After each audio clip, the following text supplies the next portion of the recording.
vem aí o imaginário começar a tratar então sobre formas agora de extinção, sobre uma nova grande ameaça que precisa ser superada. E aí a gente começa a ver que lá nos anos 90 você tem uma série de filmes de catástrofe ambiental, do meteoro, do vírus, da epidemia, da desgraça, e eventualmente esses temas são ressuscitados, cara. O filme de maior bilheteria de 2019 foi um filme que mostrava a história de um grupo de super-heróis que estava lutando contra um cara que provocou uma extinção em massa.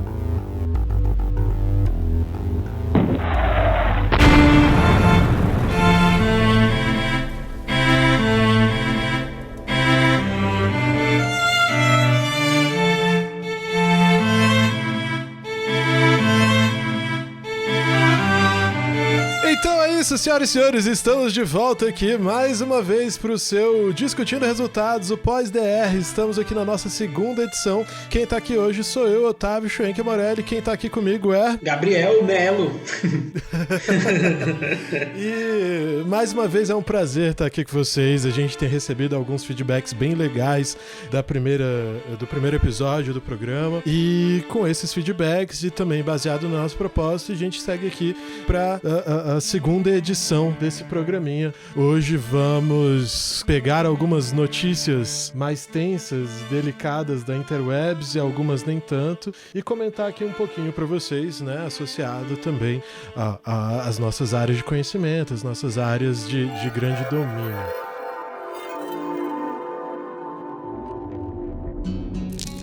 Eu vou começar com uma notícia que eu achei bem interessante, porque ela mexe muito com muito do que a gente tá lidando, e inclusive com temática aí do próximo programa, tá? Pra quem tá ouvindo agora, se liga que no próximo programa a gente vai falar sobre metodologia científica. Mas, que isso tem a ver com metodologia científica? Olha só a notícia, né? É fake calendário de lives com bandas de rock que lista até Charles Bradley. Lista que tem circulado em redes sociais é falso. Cantor morto, lenda do soul, está entre os artistas anunciados. O que acontece, Gabriel? Já tem alguns dias que tá circulando aí nos grupos de WhatsApp, recebi até no meu grupo da família, né, que tem ali várias coisas complicadas, uma notícia de várias lives que virou parte aí dessa nossa economia de quarentena, economia cultural da quarentena. Circulou uma notícia com várias lives, incluindo ali nomes gigantescos, nomes como Red Hot Chili Peppers, como Paul McCartney, Coldplay, né? Outras pessoas menos conhecidas pelo grande público, como a Erykah Badu, enfim.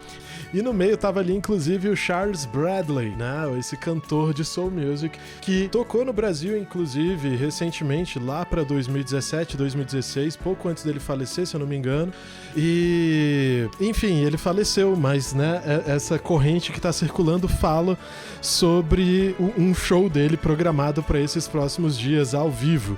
Cara, que isso simboliza pra você? Vai, que isso? Que você consegue me dizer quando você escuta uma parada dessa? Cara, eu consigo te dizer que a gente tá indo pra um lado no qual a informação, ela não precisa mais ser real. Ela só precisa garantir algumas relações pra quem é o público-alvo dela em si, pra que se sintam mais confortáveis e tudo mais. Eu acho que vai muito por conta de um viés confirmatório mesmo. A gente precisa ver aquilo que a gente já acredita, que é aquilo que a gente já precisa. É por isso que eu acho que é muito complicado quando a gente fala até em diálogo na era contemporânea, que eu acredito que é uma separação bem incisiva dos posicionamentos. E esse fluxo de informação, ele tá ensinando pra gente que ele não precisa ser verdadeiro, ele só precisa existir. E aí a gente pode fazer várias coisas aleatórias. Mas e você? O que você acha? Você acha que isso tem a ver com o neologismo da pós-verdade? Eu acho que é exatamente isso. É uma ideia muito pós-moderna, vinculada aí a uma estrutura em que tudo se torna real e tudo se torna mentira ao mesmo tempo. Então acaba que o próprio espectador tem uma dificuldade imensa de saber o que é real ou não, e tem toda uma forma aí de associar o público que eu quero que acredite naquela informação junto com os fluxos de informação que eu tenho. Então é exatamente por aí. Cara, é como se a gente tivesse vivendo coisas que se relacionam nossa, é como se a gente estivesse vendo coisas que têm relação até com o que já foi dito de alguma forma, com o que já foi colocado de alguma forma, tanto por Nietzsche, né? Quando a gente vê a dimensão hermenêutica, quando se admite que não há fatos, apenas versões, mas aí você tem também a questão da perspectiva, do perspectivismo lá do Foucault, publicou, e aí a gente passa a tratar tudo como base de perspectiva, e aí entra nesse grande problema da internet hoje, que é algo que eu já até falei um pouco no último programa, mas que tem a ver com tudo que a gente está vivendo, que é a questão de opinião, né? Ou como diria o atual presidente do Brasil, a questão de opinião. E se isso é minha opinião, não me interessa o que você está falando ou não, porque eu tenho a minha opinião. E as pessoas estão baseando essa questão tão emocional, tão emotiva e tão cheia de convicções, né? Lembrando, inclusive, que para certas situações você não precisa mais ter provas, apenas convicções. E essas convicções, elas estão construindo esse momento que a gente vive de uma maneira muito drástica, muito cruel. Isso me remete, inclusive, a outra notícia de hoje já, que é algo que você me mandou agora há pouco. Aqui, o tweet do George Marques. Esse circo de coronavírus não funciona comigo, tá? Esse cirquinho de coronavírus é que armaram pra implantar uma ditadura comunista, tá? Comigo não funciona, eu sou uma pessoa livre. Comunista do inferno! Comunista! E aí o circo? Puxa saco do PT dos comunistas! E aí? Essa cidadã falou isso, né, quando alguns policiais foram intervir ali no momento em que ela tava vivendo. Ela tava, passeando numa praça, sentada, enfim, e a gente tá com circulação de pessoas limitada, a gente tá com uma série de questões limitadas, e aí de repente vem esse ponto, o fantasminha do comunismo. Primeiro que ele nunca morreu, mas o fantasma do comunismo parece que tá mais vivo do que nunca, né? Cara, é exatamente isso. Esse vídeo que eu te mandei até agorinha, ele me assustou bastante, porque o discurso ele é totalmente plantado para instituições que normalmente eram instituições que não eram comunistas antes, né? No corona, como a própria polícia. Então é muito louco como que o discurso ele se molda às realidades que a gente vai vivenciando. Essa questão dessa era que a gente chama de pós-verdade e tal, ela acaba que é muito difícil, porque hoje em dia tudo é verificável e, portanto, não é fácil mentir, né? Mas ainda assim essa dificuldade, ela pode ser superada com elementos bem básicos dentro da nossa atribuição. A primeira é a insistência nessa asseveração falsa, apesar dos desmentidos confiáveis, e a segunda é a desqualificação de quem a contradiz. E aí isso ainda traz pra gente um outro fator, que são milhões de pessoas que vão ser intermediários de garantias dessas informações. Então, a gente vai ter primeiro a legitimidade de um grupo que vai acontecendo com o tempo, e a forma que eles inventaram para que essas mentiras se tornassem verdade é primeiro deslegitimar a pessoa que vai falar a verdade. Então inventam várias relações com essa pessoa que vai dizer a verdade, provavelmente, e ela acaba se tornando alguém negativo. A gente vê isso recentemente na disputa presidencial com o seu ministro da Saúde, o Bolsonaro versus Mandetta, que o Bolsonaro ele frequentemente fala coisas para deslegitimar a imagem do ministro, falando que ele está se achando demais, que está subindo a cabeça e tudo mais, que saiu na mídia, né? Isso é bem interessante, que a primeira estratégia é essa, para depois tentar fazer com que a opinião do grupo alvo dele, do Bolsonaro, acabe ficando ao lado dele, porque ele desconstrói toda a imagem que ele mesmo escolheu do ministro, para que a galera fique do lado dele para algumas informações que eles passam. Então é muito louco, porque não só o Bolsonaro utiliza dessa estratégia, mas como o Trump usou também durante as campanhas e utiliza ainda, como outras formas de manipulação de massa também acontece. E é muito louco, porque essa mentira ela pode começar com uma insinuação, ela pode começar com uma pressuposição e um subentendido. Então insinuar algo é algo que planta uma sementinha e faz com que as pessoas pensem e tudo mais, que aquilo pode acontecer. Eu tenho até essa ideia, a gente precisa tomar cuidado, porque a gente não precisa gerar uma informação mentirosa, né?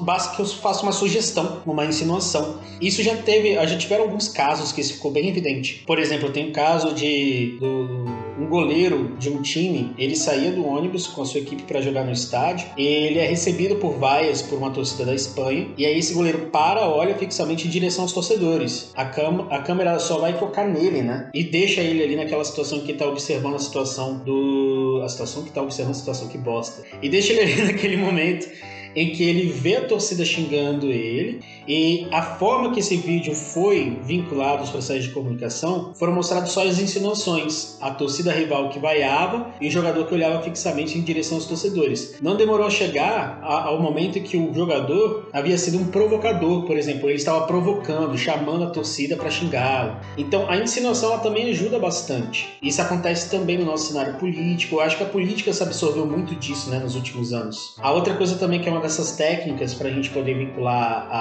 a falsa informação é uma pressuposição e um subentendido. Eles são bem comuns termos, eles se baseiam muito em dar algo como certo, sem questioná-lo. Então, por exemplo, eu faço uma afirmação aleatória, uma pressuposição que aquilo poderia ser assim. E essa afirmação, mesmo que ela não possa ser comprovada, mesmo que ela não possa ser universal, somente o fato de eu admitir a possibilidade já faz com que boa parte das minhas galeras, do meu público-alvo em si, acredite que aquilo seja real. Então é muito louco. Isso aconteceu, por exemplo, com a liberação das armas no Brasil. A nossa discussão sobre liberar as armas. Embora boa parte do Brasil já soubesse que o porte de armas não seria legalizado, a galera queria discutir isso e começou a discutir isso nos perfis políticos, né? A gente viu muito isso também com o clã Bolsonaro. Então eles fizeram uma pressuposição mesmo sabendo que não seria possível a implementação dessa forma legal logo de cara. E uma das outras estratégias é a falta de contexto, que a gente coloca uma informação só que sem contexto nenhum para se beneficiar dela. A inversão de relevância também é uma delas. E perfis fakes, né? A identidade da internet ela se tornou muito fluida. Então eu posso criar um perfil para dizer aquilo que eu quero que ele diga em relação a identidade que eu quero que ele assuma. Isso é extremamente prejudicial. Não, eu posso até falar sobre isso de uma maneira um pouquinho mais furtiva, porque lá no dos anos 90, tá? A maior parte das pessoas que já tiveram aula com a gente, ou que tem aula conosco, ou que escutam isso aqui, não existiram nos anos 90, mas nos anos 90 a gente tinha internet de escada. E era bem diferente a relação com a internet. Inclusive o tipo de consumo também era diferente, porque era tudo um pouco mais restrito ainda, né? Apesar de até alcance de cultura, de música, de filme, de não sei o quê. E aí, a maneira de se socializar naquele momento, uma das principais maneiras não era através de um aplicativo específico, mas usando portais, usando salas de bate-papo. Eu frequentava um ambiente, por exemplo, de um grande portal de internet aí do Brasil chamado, não posso falar o nome, mas eu entrava nesse chat e eu não usava o nome Otávio, né? Eu não usava nenhum apelido que remetesse a mim de qualquer forma. Meu nickname era Lésbica Asiática. E aí, a partir disso, as pessoas vinham falar comigo em busca de uma fantasia, em busca de uma parada extremamente machista, misógina, inclusive em busca de um tipo de conversa que era bem diferente do que aconteceria se eu colocasse ali Otávio, né? Porque, sei lá, podia ter colocado Otávio, gatinho, 14 anos, né? 13 anos, que era o mais comum de ser feito, Otávio BSB, mas eu preferi fazer essa outra coisa. E eu sustentei essa personagem nos chats de vez em quando. E a gente vê que as pessoas vão se moldando para um cenário de ilusão, para um cenário de que, velho, aquela vida, aquele Second Life, inclusive, pouco tempo depois que foi lançado esse jogo, esse Second Life, e aí veio The Sims, não sei o que, a gente passou a projetar a nossa vivência em torno desses personagens. Você assume personas específicas no seu convívio virtual. Mesmo que hoje eu não seja mais essa lésbica asiática, coisa que eu nunca fui, na verdade, mas mesmo que eu não use essa alcunha, o que eu sustento hoje na internet ainda é um personagem, né?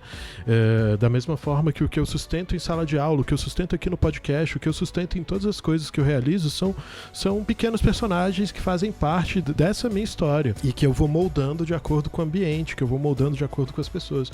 E aí a gente passa a criar essa segmentação e a gente passa a criar também um cenário de fantasia, de fetiche, de, velho, se pra eu me sentir feliz eu preciso realmente concordar que existe uma ameaça comunista com guerrilheiros cubanos, médicos que vão dar o golpe e aquilo é o que me satisfaz, essas pessoas realmente vão se entregando a isso, saca? Elas vão se entregando a um discurso ilógico, elas vão se entregando a um discurso extremamente violento, extremamente agressivo, só para poder buscar também a sua pequena satisfação, aquele seu pequeno deleite extremamente interno, extremamente egóico, né? É fetiche mesmo, não tem outra palavra para descrever.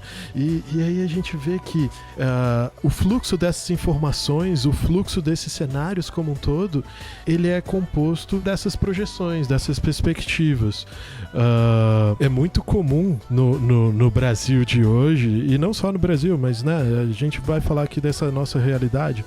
É muito comum você esbarrar com pessoas ao longo da sua vida, do seu processo político, que falam: eu não sou partidário, eu sou contra a corrupção, a minha bandeira é o Brasil, o meu partido é o Brasil. Só que essas pessoas, elas estão tentando se desvencilhar de um aspecto de socialização e ao mesmo tempo entrar em outros grupos. Essas pessoas estão tentando se declararem supostamente neutras a um processo, só que não existe neutralidade, né? E o fato de não existir essa neutralidade fica muito claro quando a gente começa a observar a onda da pós-verdade. A onda da pós-verdade é cheia, é repleta de discursos supostamente neutros, junto com a questão das notícias falsas, junto com mobilizações que seriam sempre por algo maior, mas, cara, esse algo maior nunca aparece, ele nunca se sustenta. Essas mobilizações são extremamente partidárias, elas são extremamente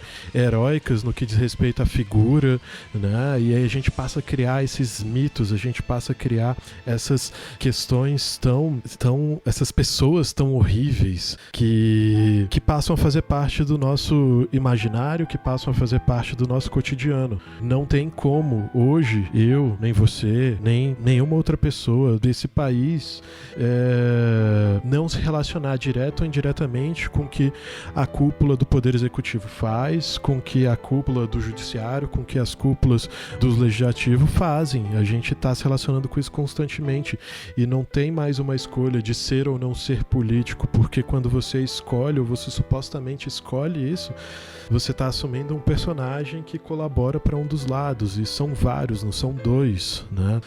Enfim, são coisas que me deixam bem tristes. E aí, nesse processo de tristeza, Gabriel, eu achei mais uma última notícia aqui para eu comentar e depois você me traz as suas, porque nesse processo de tristeza eu achei uma parada que veio carregada de um discurso que eu sempre achei meio nojento, né? 2 semanas atrás, mais ou menos, começaram algumas mobilizações na cultura de Brasília, porque quem vive de arte, de música, de cinema, enfim, tá com parte dos seus rendimentos congelados ou totalmente, né? Não tá executando nenhuma atividade que seja rentável no momento. E aí, uma figura do meio musical brasiliense em um vídeo colaborativo falou: mas lembre-se que o momento de crise é um momento de oportunidade. Então vamos aproveitar essa oportunidade para crescer, vamos aproveitar essa oportunidade para empreender. E aí, junto com isso, né, começam a circular outras notícias, e aí eu vim parar nessa aqui específica que eu vou ler para você agora, só o lead.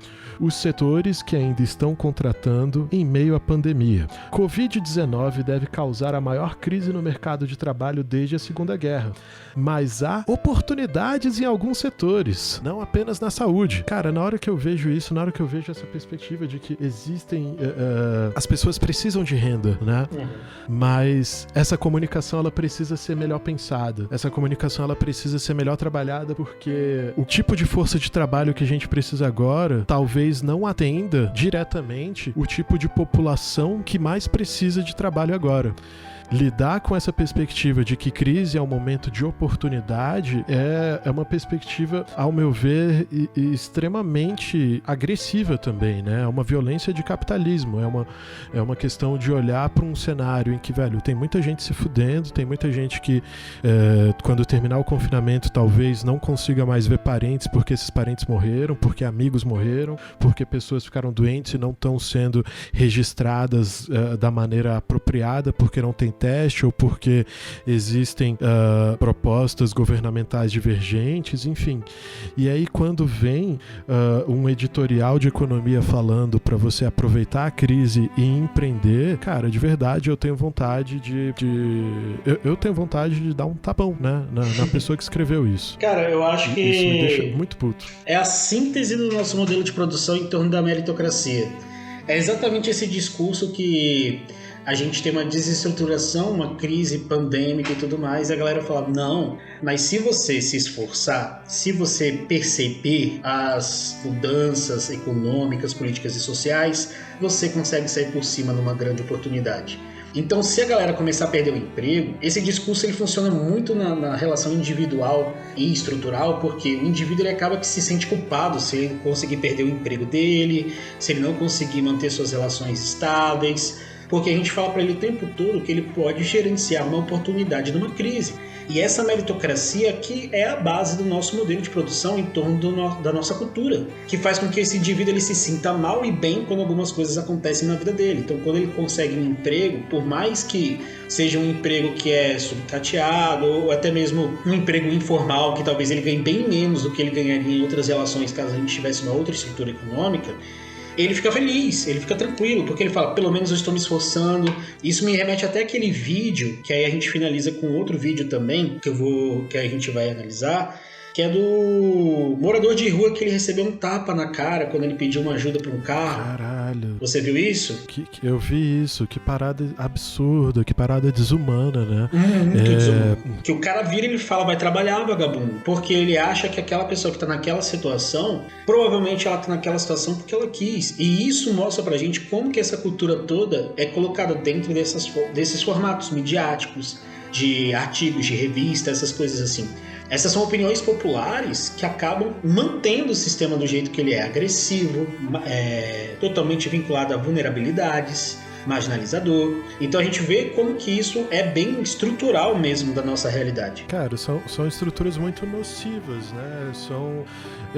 Eu vi esse vídeo e eu vi a notícia que explorou esse vídeo, e aí ele trouxe ainda algumas questões na exploração sobre essas figuras que fazem com que a situação se torne ainda mais delicada e velho, totalmente desumana, né? Esse morador de rua, ele tem um histórico relacionado a abuso de substâncias, mas ele tem uma família que consegue olhar por ele às vezes, mas lidar com vícios e lidar com abuso de substâncias, principalmente, é uma parada que é um problema de saúde pública que a gente ainda não consegue enxergar dessa forma, né?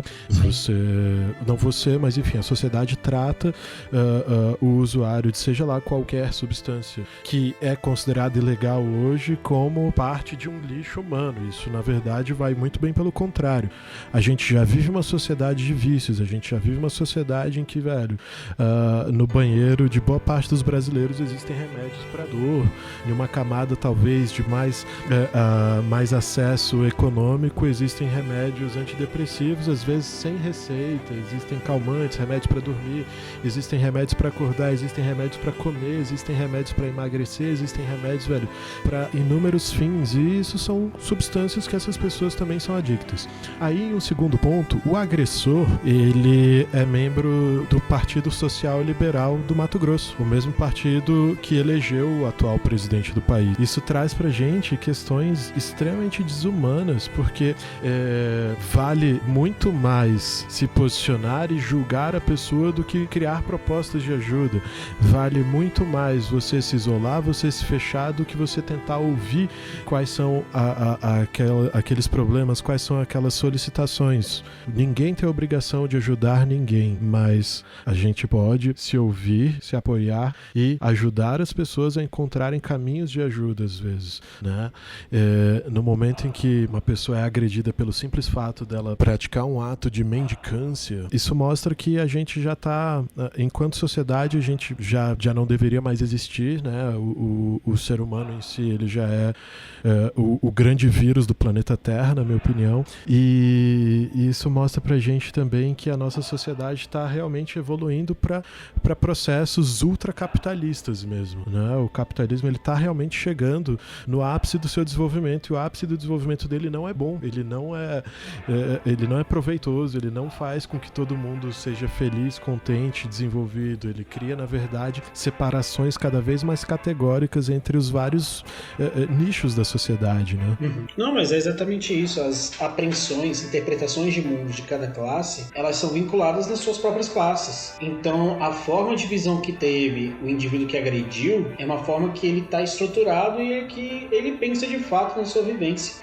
O que é muito assustador. O próprio sistema, ele se mantém com uma cultura meritocrática, uma cultura impositiva, em que a marginalização é um instrumento necessário. E o capitalismo, assim, ele tem uma das coisas que chama muita atenção, é que ele sempre colocou a desigualdade como ponto fundamental da sua estrutura, assim como o consumo, assim como a lucratividade. Estar desigual, alguém ter os meios de produção para que outras pessoas não tivessem para obter relações monetárias, era um dos instrumentos necessários, né? E aí algumas pessoas acham de fato que elas têm os meios de produção. Sim, né? Entendi. Tomar os meios de produção, acho que é uma pauta, inclusive, para outro programa e para a vida em algum aspecto. Enfim, essas perspectivas de desigualdade, de desamparo, elas, se você reparar, elas estão cada vez mais próximas de um tipo de produto que a gente consome já há algum tempo. No teatro, na literatura, no cinema, no audiovisual em geral, que são as distopias. E se você tentar contabilizar a quantidade de distopias que são extremamente pessimistas e que chegam ao nosso alcance comparado a ideias mais positivas, esse número é bem discrepante, né? A gente está realmente caminhando para uma sociedade que vai ser cada vez mais parecida com o Mad Max, com o Blade Runner, que vai ser cada vez mais parecida com o 3% da Netflix, que vai ser cada vez mais parecida com esses processos de separação tão desiguais, ao invés de ter processos que promovam algum tipo de unificação, que promovam algum tipo de solidariedade, de esperança. Isso eu digo numa visão bem macro da coisa, né? Eu me sinto muito pessimista por conta desses últimos tempos políticos, por conta desses últimos tempos de sociedade. E volta e meia dá a entender, inclusive, que o planeta Terra está buscando soluções para retirar a gente daqui, ou pelo menos para diminuir a população. Porque tá aí, né, a grande pandemia rolando. As guerras que aconteciam não necessariamente pararam. A gente teve aí algumas quedas em algumas situações. Recentemente, na semana passada, um vulcão da Indonésia entrou em erupção. Existem tempestades continentais no formato de tornado que estão começando a acontecer nos Estados Unidos. A gente tem situações de extrema poluição, desgaste, perda de solo, perda de água aqui no nosso país, tanto na região norte, na bacia amazônica, quanto na região sul-sudeste, com outras bacias, com a bacia do Paraná, enfim.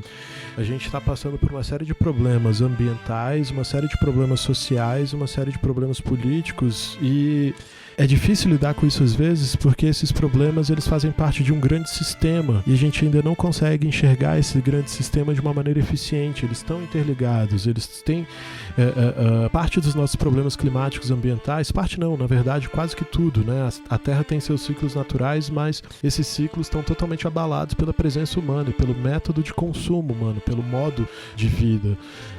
E é esse modo de vida que está recebendo respostas do planeta. Eu estava vendo algumas projeções climáticas bem interessantes. Aliás, já fica aqui a minha recomendação, né, no podcast de hoje, para as pessoas buscarem um perfil chamado Ben C, @ClimateBen, né? O Ben, ele é um professor de literatura, mas ele trabalha muito com ecologia, com catástrofe, ele trabalha ali com mudanças climáticas e tal, e aí ele vive publicando resultado de algumas pesquisas. E, cara, a gente tem projeções sobre o clima na Terra que são bem interessantes. Veja bem, né? Estamos aí no meio da pandemia de coronavírus, agora 2020.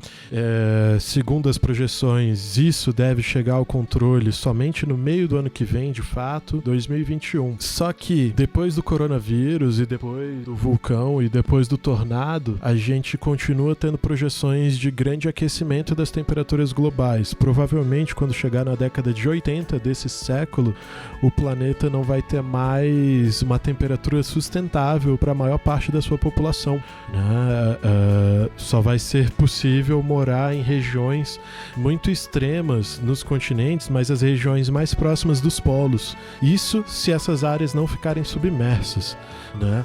E isso significa que a gente vai ter mudança no fluxo de chuva, mudança no fluxo das águas, a dificuldade cada vez maior de conseguir água potável, e a dificuldade de conseguir extrair alimento dessas regiões, porque os oceanos estão morrendo e aí com isso o solo morre, com isso o ar também morre. Significa significa que a gente está caminhando por um projeto de extinção em massa que, velho, se não for o coronavírus, vai ser o vulcão, se não for o vulcão é a tempestade tropical, e se não for a tempestade tropical, são as mudanças climáticas mais graves do aquecimento e resfriamento global que está acontecendo agora, saca? Só que aí, isso volta mais uma vez pra lógica da fake news e da pós-verdade que a gente abriu o programa, porque o aquecimento global tá acontecendo. Se eu perguntar pra alguém do governo atual, eles vão falar que isso aí é uma farsa, né? Sim, é exatamente isso. Que isso é uma farsa, igual o vídeo que a gente viu, pô, que é construído por uma ditadura comunista. E a inversão, quando é situacional, ela vai acontecer pra sempre. Então, tipo, foi o que aconteceu com a moça, que ela fala pra polícia que a polícia é comunista. E provavelmente ela defendeu a ditadura militar, ela defendeu a intervenção do Estado de uma maneira mais agressiva pra aquilo que ela chamava de vagabundo. Então é muito louco pensar que ela tá nessa situação agora, que ela é julgada por um momento em que ela não tem liberdade de ir e vir por conta de algumas condições que a gente tem agora, atuais. E é exatamente isso que você tocou, é muito louco. Na nossa relação atual, aquilo que é verdade acaba que não é tão importante quanto a informação viralizar. Então eu consigo fazer uma informação voar por aí e eu não preciso que ela seja real de fato. Só preciso fazer com que ela seja viralizada. Inclusive isso tem até um comportamento de identidade na gente. Que acaba que a gente também é vinculado a likes, a comentários e assim vai. Eu preciso que alimentem a minha autoestima digital, né? Eu preciso que comentem, que compartilhem, que curtam as coisas que eu falo online.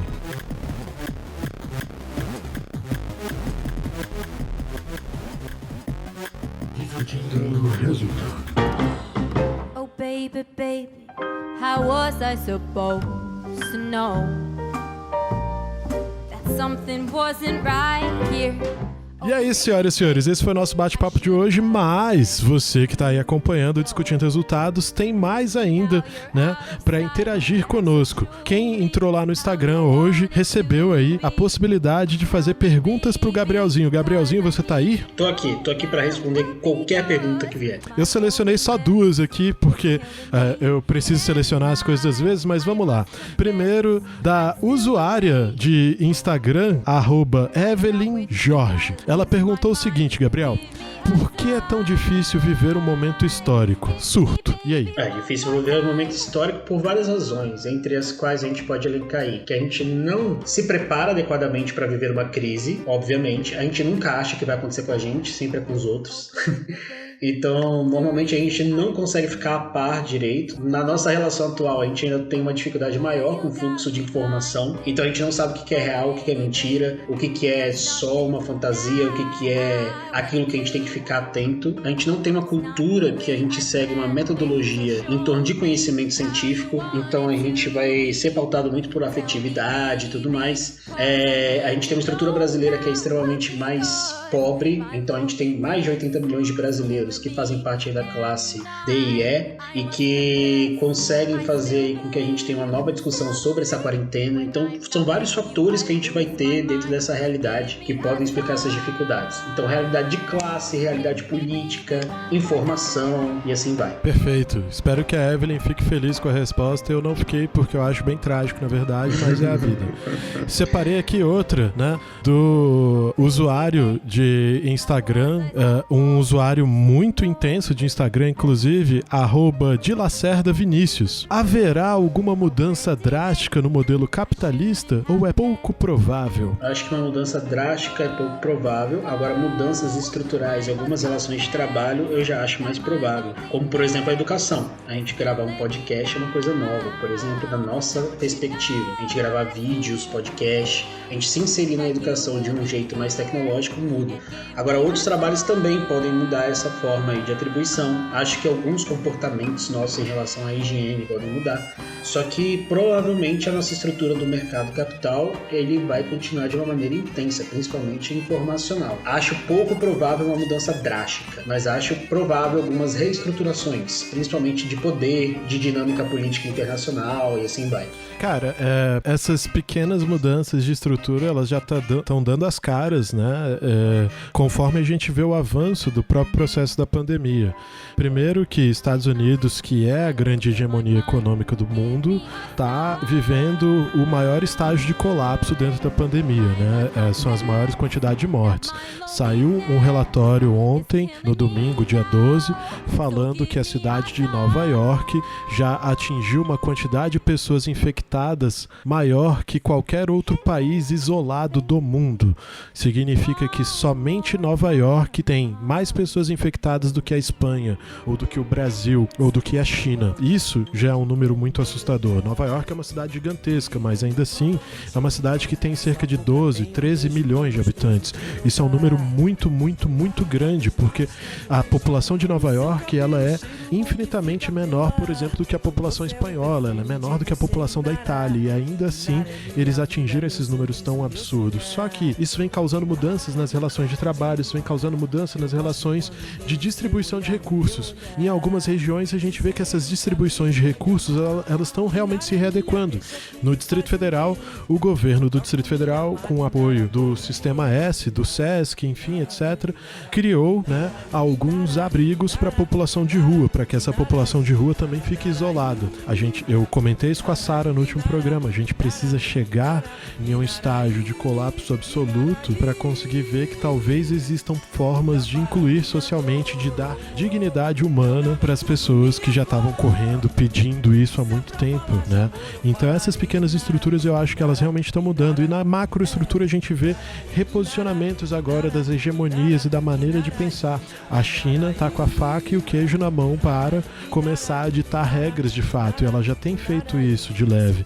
Então o embate que a gente teve de Guerra Fria, que era Estados Unidos e União Soviética, o foco dele está se ressignificando. Se você me perguntasse isso 5, 6 anos atrás, eu diria que o embate não era mais Estados Unidos contra a Rússia, mas era Estados Unidos contra o BRICS.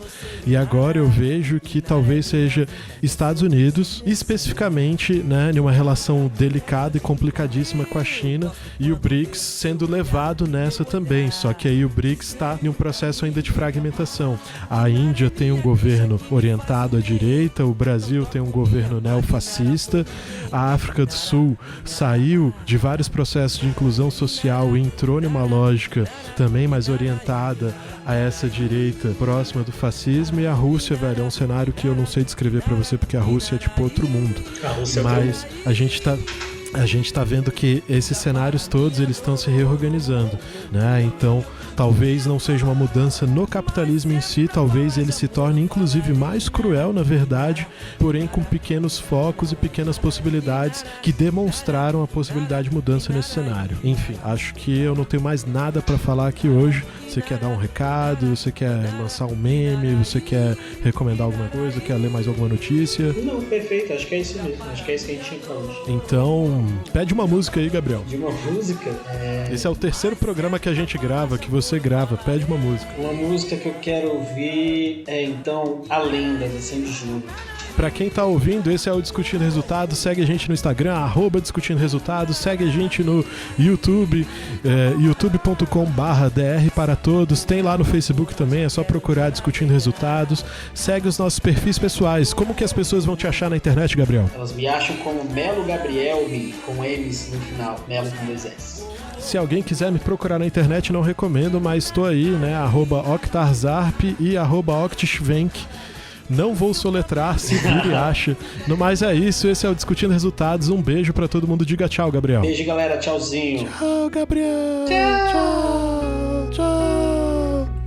Bem lá no céu, uma lua existe, vivendo só no seu mundo triste. O seu olhar sobre a terra lançou, veio procurando por amor. E então o mar frio e sem carinho também cansou de ficar sozinho. Sentiu na pele aquele brilho tocar, e pela lua lua foi se apaixona. Luz que banha a noite, que faz o sol adormecer. Mostra como eu amo você. Se a lenda dessa paixão faz sorrir ou faz chorar, o coração é quem sabe. Se a lua toca no mar, ela pode nos tocar pra dizer que o amor não se acabe.